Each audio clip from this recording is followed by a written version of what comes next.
அஸ்ஸலாமு அலைக்கும் வரஹ்மத்துல்லாஹி வபரகாத்துஹு. கண்ணியத்திற்குரிய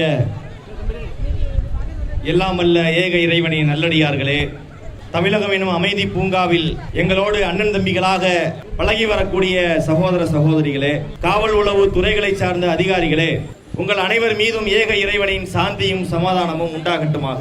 தமிழ்நாடு தௌஹீத் ஜமாத் திருவாரூர் வடக்கு மாவட்டத்தின் சார்பில் நடைபெறுகின்ற இந்த பேரணி எதற்காக என்று சொன்னால், இந்தியாவிலே பல ஆண்டுகளாக, குறிப்பாக தமிழகத்திலே பல ஆண்டுகளாக பெண்களுக்கு எதிரான பாலியல் குற்றங்கள் அதிகரித்துக் கொண்டே இருக்கின்றன. பருவமடைந்த பெண்கள் பாலியல் தொந்தரவுக்கு ஆளாகின்றார்கள் என்பதை தாண்டி சின்னஞ்சிறு பச்சிலம் பெண் பிள்ளைகளும் கூட பாலியல் தொந்தரவுகளுக்கு ஆளாகுவதை நாம் கண்கூடாக பார்த்து வருகின்றோம். சமீபத்திலே கோவை மாவட்டம் சூலூர் பகுதியிலே ஒரு 10 வயது பெண் பிள்ளையை சில மனித மிருகங்கள் அந்த குழந்தையை தூக்கி சென்று பாலியல் ரீதியாக துன்புறுத்தி வன்புணர்வு செய்து அந்த குழந்தையை கொலை செய்து ஒரு கிணற்றுக்கு பக்கத்திலே போட்டுட்டு போயிடுறாங்க. அந்த குழந்தையினுடைய முகம் எல்லாம் சிதைக்கப்பட்டிருக்கிறது, கற்களை கொண்டு அடித்திருக்கின்றார்கள். இதை கேட்கக்கூடிய நேரத்திலே நம்முடைய உள்ளங்கள் எல்லாம் பதைபதைத்து போகின்றது. சுலூரிலே நடைபெற்ற இந்த பிரச்சனை தமிழகத்திலே இது மாதிரியான முதல் பிரச்சனையா? கண்டிப்பாக இல்லை. இதற்கு முன்பாக ஏராளமான சம்பவங்களை நம்ம கேள்விப்படுறோம். சமூக வலைதளங்களை நாம் எடுத்து பார்த்தால் இந்த குற்றங்களுக்கு எதிராக பலரும் வேகமாக வீரியமாக கருத்து சொல்லுகிறார்கள். இவர்களை எல்லாம் விடக்கூடாது, வாழ விடக்கூடாது, கொலை பண்ணணும், இவர்களை இந்த உலகத்தை விட்டு அனுப்பி வச்சிடணும், சவுதி அரேபியாவை போல தண்டனையை நிறைவேற்ற வேண்டும் என்றெல்லாம் வேகமாக பேசுகின்றார்கள். ஆனா எவ்வளவு நாளைக்கு பேசுறாங்கன்னா ஒரு 10 நாளைக்கு பேசுவாங்க. அதுக்கு பிறகு அவங்களும் அப்படியே மறந்துடுறாங்க. திருப்பி எப்ப பேசுவாங்கன்னு சொன்னா மீண்டும் இந்த மாதிரி சம்பவம் நடக்கும் போது இதே மாதிரி வருவார்கள். ஆனால் நாம் இதை அப்படி விடுவதாக இல்லை. சிறுமிகளுக்கு எதிரான, பெண்களுக்கு எதிரான இந்த பாலியல் குற்றங்களை தமிழகத்தை விட்டு துடைத்து எறிந்து ஒரு தூய்மையான தமிழகத்தை உருவாக்குவதற்கு நாம் விரும்புகின்றோம். நாம் நினைத்தால் மட்டும் முடியுமா? நம்முடைய கையில என்ன ஆட்சி அதிகாரம் இருக்கின்றதா? காவல்துறை, உளவுத்துறை மாதிரியான அரசு எந்திரங்கள் நம்முடைய கட்டுப்பாட்டில் இருக்கிறதா? இவையெல்லாம் அரசாங்கத்தினுடைய கட்டுப்பாட்டிலே இருக்கின்றன. அப்ப அரசாங்கம் இதற்கு உரிய தீர்வை எடுக்க வேண்டுமா இல்லையா? தமிழ்நாட்டிலே யார் ஆட்சிக்கு வந்தாலும் இதுதான் நிலைமையா இருக்குது. பொதுவாக அரசியல் பேசுவார்கள். நேற்று ஆட்சியில் இருந்தவங்க இன்னைக்கு ஆட்சி இழந்திருப்பாங்க. அவர்கள் சொல்வார்கள், இன்றைய ஆட்சியை பார்த்தீர்களா, இதிலே கற்பழிப்பு நடக்கிறது, பெண்களுக்கு எதிரான குற்றம் நடக்கிறது என்று பேசுகிறார்களே. அவங்க ஆட்சியில் இருக்கும் போது இல்லையா? அதுக்கு முன்னாடி ஆட்சியில் இருந்தார்களே, அப்ப இல்லையா? சுதந்திர இந்தியாவுடைய காலத்திலே ஒவ்வொரு சூழ்நிலையிலுமே இந்த கற்பழிப்புகளும் பாலியல் குற்றங்களும் பெண் பிள்ளைகளுக்கு எதிரான இந்த கொடுமைகளும் அரங்கேறிக் கொண்டே இருக்கின்றன. பிரச்சனை எங்கே இருக்கிறது என்று பார்த்தால், இந்த பாலியல் குற்றங்களுக்கு சரியான தண்டனை நம்ம நாட்டில் கிடையாதுங்க. அதான் பிரச்சனை. குற்றவாளிகளை வச்சு தடவி கொடுக்கறாங்க, தட்டி கொடுக்கறாங்க. அவங்க பேரிலே ஒரு எஃப்ஐஆரை போட்டு கொஞ்ச நாளைக்கு உள்ள வைக்கிறாங்க. கொஞ்ச நாளிலே அவன் ஜாமீன் பெற்று வெளியிலே வந்து விடுகின்றான். ஜாமீன் பெற்று வெளியிலே வந்து இன்னொரு பிள்ளை மேல கை வைக்கிறான். ஒரு பெண் பிள்ளை மேல கை வைக்கிறது நம்ம அனுமதிக்கலாமா? ஒரு தவறான நோக்கத்திலே கை வைக்கிறோம் நம்ம விட்டு விடலாமா? ஒரு அரசாங்கத்திற்கு இந்த விழிப்புணர்ச்சி இல்லையா? கடுமையான சட்டங்களை போடுங்கள். இது மாதிரியான குற்றங்களிலே யார் ஈடுபடுகின்றார்களோ கடுமையான செக்ஷன்கள் அவர்கள் மீது போடப்பட வேண்டும். அவர்களுக்கு இலகுவாக ஜாமீன் கொடுக்க கூடாது. எவ்வளவு பிரச்சனைகள் ஒவ்வொரு நாளும் வந்து கொண்டே இருக்கின்றன. 2024ஆம் ஆண்டு புள்ளி விவரத்தின்படி இந்தியாவிலே ஒரு ஆண்டுக்கு 1 லட்சம் பாலியல் குற்றங்கள் பதிவாகின்றன. அதிலே சிறுமிகள் பாதிக்கப்படுகின்றார்கள். பெரிய பெண்கள் மட்டுமல்ல, சின்ன பிள்ளைகளும் பாதிக்கப்படுகின்றார்கள். அந்த பிள்ளைகளை சீரழிப்பதற்கு இந்த மிருகங்களுக்கு எப்படி மனம் வருகிறது என்றே தெரியவில்லை. எனவேதான் இது பற்றிய விழிப்புணர்வை மக்கள் மத்தியிலே ஏற்படுத்த வேண்டும். அரசாங்கத்திற்கு சொல்ல வேண்டிய விஷயங்களை வீரியத்தோடு பதிவு செய்ய வேண்டும். மக்களுக்கு சொல்ல வேண்டிய அறிவுரைகளை, விழிப்புணர்வை மக்கள் மத்தியிலே ஏற்படுத்த வேண்டும் என்ற நோக்கத்திலே இந்த பேரணியை திருவாரூர் வடக்கிலே மட்டுமல்ல, தமிழகத்தினுடைய எல்லா மாவட்டங்களிலும் மிக வீரியமாக நாம் நடத்தி கொண்டிருக்கின்றோம். பெண்களின் மீது கை வைத்தால் நபிகள் நாயகம் ஸல்லல்லாஹு அலைஹி வஸல்லம் அவர்கள் ஆட்சி பொறுப்பில் இருந்தார்கள். 1400 ஆண்டுகளுக்கு முன்பாக மதீனா என்கின்ற இடத்திலே ஆட்சி நடந்தது. அவர்களுடைய ஆட்சியிலே இது போன்ற செயலை ஒருத்தன் செய்துவிட்டால் கண்டிப்பா அவன் இந்த உலகத்திலே இருக்க முடியாது. அவன் அனுப்பி வைத்து விடுவார்கள். இது மாதிரியாக பிள்ளைகள் மீது கை வைக்கக்கூடியவர்கள், பெண்கள் மீது கை வைக்கக்கூடியவர்கள் இந்த உலகத்திலே வாழ்வதற்கு தகுதியே இல்லாதவர்கள். அவர்களுக்கு உயிரோடு வாழ்வதற்கு அருகதை கிடையாது. அவன நம்ம நாட்டுக்கு தேவையில்லை. இவன் நம்ம நாட்டுக்கு தேவையா? எங்கே பார்த்தாலும் இந்த பிரச்சனை தான். பல ஊர்களுக்கு பிரச்சாரத்திற்காக பயணப்பட்டு போகின்றோம். அங்கே பார்த்தால் திடீர்னு ஒரு பெண்ணு கூக்குரல் போடுவாள், சத்தம் போடுவாள்.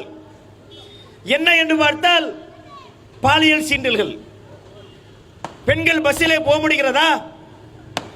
நிம்மதியாக பயணிக்க முடிகின்றதா? இந்த ஆபாச பிரியர்களுடைய பார்வையிலே சிக்கி அவர்களுடைய துன்புறுத்தல்களுக்கு ஆளாகக்கூடிய பல பெண்களை பார்க்கின்றோம். சின்ன சின்ன பிள்ளைகளை கூட இவர்களை விட்டு வைப்பது கிடையாது.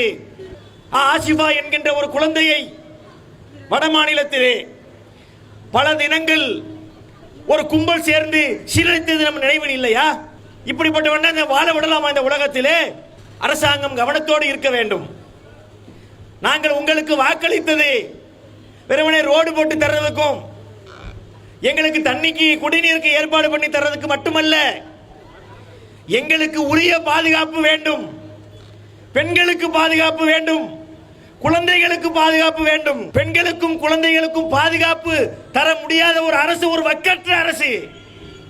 அவர்களுக்கு அரசியல் செய்வதற்கு, ஆட்சி நடத்துவதற்கு தகுதி கிடையாது என்று நாங்கள் கருதுகின்றோம். மேடையிலே பேசுவது மாத்திரம் வீரம் அல்ல. மேடையிலே ஏறி பேசினால் அப்படி பேசுகிறார்கள் இந்த அரசியல்வாதிகள். அதை எழுதி கொடுக்கிறதுக்கு பல பேர் இருக்கின்றார்கள். ஸ்கிரிப்ட் எழுதி கொடுப்பதற்கு பல பேர் இருக்கின்றார்கள். அதை வைத்துக்கொண்டு எங்கே சிரிக்க வேண்டும், எங்கே கேப் விட வேண்டும், எங்கே சத்தமாக பேச வேண்டும் என்றெல்லாம் அதில் இருக்கிறது. இப்படியெல்லாம் கவனம் செலுத்தக்கூடியவர்கள் எங்கள் பெண் பிள்ளைகளை பற்றி கவனம் செலுத்த வேண்டாமா? எங்கள் பெண்களை பற்றி கவனம் செலுத்த வேண்டாமா? சிங்கப்பெண் என்று சொல்லுகின்றார்கள். சிங்கப்பெண் என்று ஒரு போலீஸ் படையை நாங்கள் கொண்டு வந்திருக்கிறோம். நீங்க எந்த பேர்னாலும் கொண்டு வாங்க, சிங்கப்பெண் கொண்டு வாங்க, புலிப்பெண் கொண்டு வாங்க, எந்த பெண்ல வேணாலும் கொண்டு வாங்க. சட்டம் ஒழுங்கா இருக்குதா உன்கிட்ட? முதல்ல பெயரை மாற்றி வைத்தால் குற்றங்கள் குறைந்து விடுமா? சட்டத்தை கடுமையாக்கி காவல்துறை அதிகாரிகள் தயாராக இருக்கின்றார்கள். ஆனால் அவங்க சட்டத்தை மீறி இதை செய்ய முடியாது. எங்களுக்கு இருக்கின்ற இந்த வேதனையை, இந்த உணர்வை அவர்களும் புரிந்து கொண்டிருக்கின்றார்கள். இந்த பேரணியிலே பாதுகாப்பு பணியிலே பங்கு பெற்றாலும் கூட மானசீகமாக அவர்கள் இந்த பேரணியிலும் பங்கு பெற்றிருக்கின்றார்கள். பல அதிகாரிகள் வெளியிடக்கூடிய கருத்து என்ன? நாங்க என்ன பாய் பண்றது? நீங்க சொல்றதை எல்லாம் உண்மைதான். இந்த நாய்களை வாழ விடக்கூடாது. ஆனா எங்களுக்கு சிஸ்டம் அப்படி இல்லை. நாங்கள் சட்டத்தின்படிதான் பணி செய்ய முடியும் என்று அதிகாரிகள் தெரிவிக்கின்றார்கள். சட்டத்தை போடு, சட்டம் இயற்றக்கூடிய இடத்திலே நீ இருக்கின்றாய். இது மாதிரியான பிரச்சனை நடக்கிறதா? கடுமையான சட்டம். யாராவது ஒருவன் ஒரு பெண்ணை கற்பழித்தால், ஒரு சிறுமியை கற்பழித்தால், அவர்களை கொலை செய்தால் பேச்சுக்கே இடம் கிடையாது. வழக்கை நடத்தி முடிக்கணும், விசாரணை நடத்தி முடிக்கணும். முடித்து விட்டால் அவர்களுக்கு உடனடியாக மரண தண்டனை விதிக்க வேண்டும். அல்லாஹு அக்பர். மரண தண்டனை விதித்தால் நாளைக்கு இந்த குற்றம் நடக்குமா? செய்தி வரும். அதுவும் இன்றைய காலகட்டத்தில் செய்திகள் நெருப்பாக எரிகின்றது. போட்டோவோட போடுவாங்க, பாருங்கள் இந்த கயவன், இந்த காமுகன் ஒரு பெண்ணை கற்பழித்தான், அவனை கொலை செய்தான், இவனை தூக்கிலே போட்டு விட்டார்கள் என்று செய்தி வந்துவிட்டால் யாராவது இந்த செயலை செய்வார்களா? உயிர் பயத்தை காட்டணும். அரசாங்கம் என்பது குற்றவாளிகளை தடவி கொடுக்கிறவன் அரசாங்கம் அல்ல. குற்றவாளிகளை இரும்பு கரம் கொண்டு அடக்கக்கூடியவர்கள் தான் அரசியல்வாதிகள். அந்த நிலையில நீங்கள் இருக்கிறீர்கள் சொன்னா அதுக்கு நீங்கள் தயாராக இருக்க வேண்டும். இன்னொரு பக்கத்திலே பார்த்தால் கேடுகட்ட சினிமாக்கள், சினிமா என்ற பெயரிலே ஆபாசங்களை, அசிங்கங்களை, கேவலங்களை, அரைகுறை ஆடைகளை, வெளியிலே பேச முடியாத கொச்சையான பேச்சுக்களை திரையிலே போடுகின்றார்கள். சினிமான்னு எடுக்கிறான், எல்லாம் அரைகுறை ஆடை, பேசக்கூடிய பேச்சுக்கள் எல்லாம் அசிங்கமான இரட்டை அர்த்தம் கொண்ட டபுள் மீனிங் பேச்சுக்கள். இதுல இன்னைக்கு இருக்கக்கூடிய சமுதாயம் பாதிக்கப்படுதா இல்லையா? இந்த மாதிரி சினிமாக்கள் நமக்கு தேவையா? அந்த சினிமாக்களிலே பார்த்தா தப்பு எப்படி பண்றதுன்னு கத்துக் கொடுக்குறான். பாருங்க, பல சினிமாக்கள் வருது. அந்த சினிமாவிலே ஒரு பெண்ணை எப்படி கடத்துவது, அந்த பெண்ணை எப்படி சீரழிப்பது, எந்த விதமான ஆதாரமும் கிடைக்காமல், எவிடன்ஸ் கிடைக்காமல் எப்படி மறைப்பது, எல்லா இளவையும் தான் சொல்லி தர்றானே. அப்ப இதை பார்த்து உள்ளத்திலே தீய எண்ணங்களை உடையவர்கள் அந்த செயலை நோக்கி போவார்களா இல்லையா? சினிமாக்களை தடை செய்ய வேண்டாமா? கலாச்சாரத்தை பாதுகாக்கக்கூடிய ஒரு பொறுப்பு அரசாங்கத்திற்கு இல்லையா? எப்படி இருக்கும்? கூத்தாடிகள் தானே இன்னைக்கு ஆட்சி பொறுப்புக்கு வருகின்றார்கள். அவர்களை எப்படி இதை உணர முடியும்? நமக்கு வேதனையா இருக்கிறது. பெண் பிள்ளையை பெற்று வைத்துக் கொண்டு நாம் படுகிற பாடு யாருக்கும் சொன்னா புரியாது. இன்று அதிக பேர் அதே பயணத்தில் இருக்கிறார்கள். பிள்ளைகளை வெளியே அனுப்ப முடியல, பள்ளிக்கூடங்களுக்கு அனுப்ப முடியல. பெற்றோர்களே, இந்த பேரணியின் வாயிலாக நாங்கள் உங்களுக்கு வைக்கக்கூடிய அருமையான கோரிக்கை, அன்பான கோரிக்கை, தயவு செய்து உங்கள் பிள்ளைகளை, குறிப்பாக பெண் பிள்ளைகளை தனியே விட்டு விடாதீர்கள். ஸ்கூலுக்கு அனுப்புவதாக இருந்தால் வீட்டுக்கு பக்கத்திலே பள்ளிக்கூடம் இருந்தாலும் நீங்கள் அழைத்து சென்று பள்ளிக்கூடத்தில் விடுங்க. நீங்க பக்கத்து தெருவா இருக்கலாம், ஒரு 5 நிமிஷம் நடந்தா ஸ்கூல் வந்துடும், இருந்தாலும் தனியா அனுப்பாதீங்க. நீங்க போய் பள்ளிக்கூடத்தில் விடுங்க. நீங்க போய் பள்ளிக்கூடத்தில் இருந்து வீட்டுக்கு அழைச்சிட்டு வாங்க. இந்த மாதிரி பாதுகாப்பு விஷயங்களை நாம் கவனத்தில் கொள்ள வேண்டியிருக்கு. எல்லா இடங்களையும் தப்பு நடக்குது. ஒரு வாத்தியாரு பிள்ளை மேல கை வச்சிடறான். எத்தனை செய்திகள்! ஒரு பாடம் சொல்லித் தரக்கூடிய ஒரு வாத்தியாரு படித்திருக்கிறார், அவர் பிள்ளைகளுக்கு அறிவை போதிக்கின்றார். அவர் என்ன செஞ்சாரு? பிள்ளைகள் மேல கை வச்சிடறாரு. எந்த தைரியத்தில் வைக்கிறாரு? நம்ம நாட்டில் பெரிய அளவுக்கு சட்டம் இல்லை, பெரிய ஒரு பாதிப்பு இல்லை என்பதற்காக வேண்டி இது மாதிரி செய்கிறார்களே. அப்ப இதற்காக கடுமையான சட்டங்களை கொண்டு வர வேண்டும். இது மாதிரி குற்றவாளிகள் சிறை கூட்டத்திலே வைத்து அடைக்கப்பட வேண்டும். கற்பழிப்பு செய்யக்கூடியவர்கள், கொலை செய்யக்கூடியவர்களுக்கு மரண தண்டனை கொடுக்க வேண்டும் என்பதை வலியுறுத்தித்தான் இந்த பேரணியை நாங்கள் நடத்தி கொண்டிருக்கின்றோம். சினிமாவை தடை செய்ய வேண்டும் என்று கோரிக்கை வைக்கின்றோம். இன்னொரு புறத்திலே பார்த்தால் இந்த LGBTQ ஒரு குரூப் கிளம்பி இருக்கு. வானவில் ஒரு குரூப் என்னென்னமோ அசிங்கமான பேரையெல்லாம் சொல்றான். அந்த LGBTQ இருக்கு பாருங்க, ஒவ்வொரு எழுத்துக்கும் ஒரு அர்த்தம். அதெல்லாம் நீங்க மேடையில் சொல்ல முடியாது. அவ்வளவு அசிங்கமான மோசமான விஷயங்களை, ஆணும் போறது, பெண்ணும் பெண்ணும் செல்வது, ஆணும் பெண்ணும் சேர்ந்து செல்வது அசிங்கமா இருக்குது. அது டீப்பா போக முடியல. இந்த மாதிரி ஒரு கேடுகட்ட கலாச்சாரத்தை குழி தோண்டி புதைக்கின்ற ஒரு கூறுகட்ட கூட்டம் தமிழகம் போன்ற பகுதியிலே வரலாமா? தமிழகம் மாதிரி இடங்கள்ல அவன் பேரணி நடத்துறாங்க. பாலியல் குற்றத்தை கண்டித்து, ஆபாசத்தை கண்டித்து நாம் பேரணி நடத்தினால் அதை ஆதரிக்கக்கூடிய விதத்திலே ஒரு பேரணி நடக்குது. அதுக்கு அரசாங்கம் போய் முட்டு கொடுக்குது. அதுல போய் எம்பிகளும் எம்எல்ஏக்களும் வெக்கம் கெட்டு போய் அதில் பங்கேற்கின்றார்கள். அசிங்கமாக இல்லையா? இது நம்ம கலாச்சாரமா? கேடுகட்ட முறையிலே ஒரு மோசமான விஷயத்தை ஒருத்தன் பண்றான், அவனை அடிச்சு ஓரமா உட்கார வைக்காம அந்த பேரணிக்கு அனுமதி கொடுத்து வேடிக்கை பார்க்குது நம்முடைய அரசாங்கங்கள். அப்புறம் எப்படிங்க குற்றங்கள் குறையும்? இது மாதிரி விஷயங்கள்ல தீய எண்ணங்களை, ஆபாசங்களை, காம எண்ணங்களை வளர்த்து கொள்ளக்கூடிய ஒருவன் அதை தீர்த்து கொள்வதற்கு வழி தேட மாட்டானா?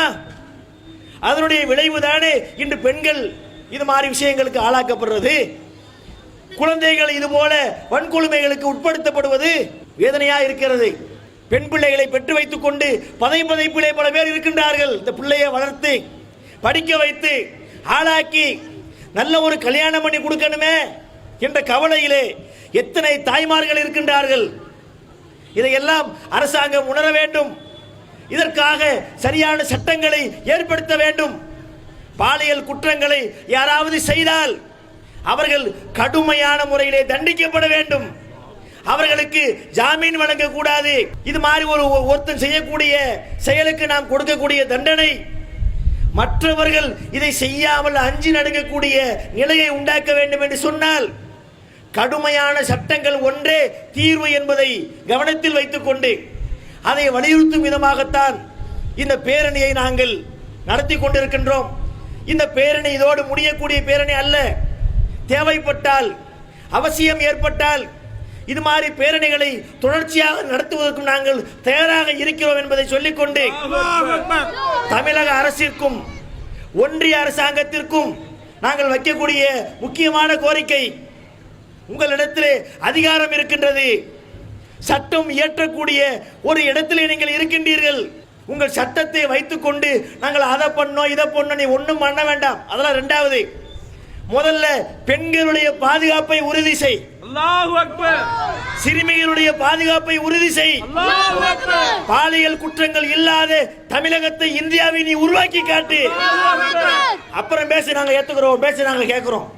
அப்ப இதை செய்யாத வரை அந்த அரசாங்கம் தமிழக அரசாங்கமாக இருந்தாலும் ஒன்றிய அரசாங்கமாக இருந்தாலும் அவர்களுக்கு ஆட்சி புரிவதற்கு அருகதை இல்லை என்பதை சொல்லிக்கொண்டு இந்த பாலியல் குற்றங்களுக்கு எதிரான கடுமையான சட்டங்கள் கொண்டு வரப்பட வேண்டும்.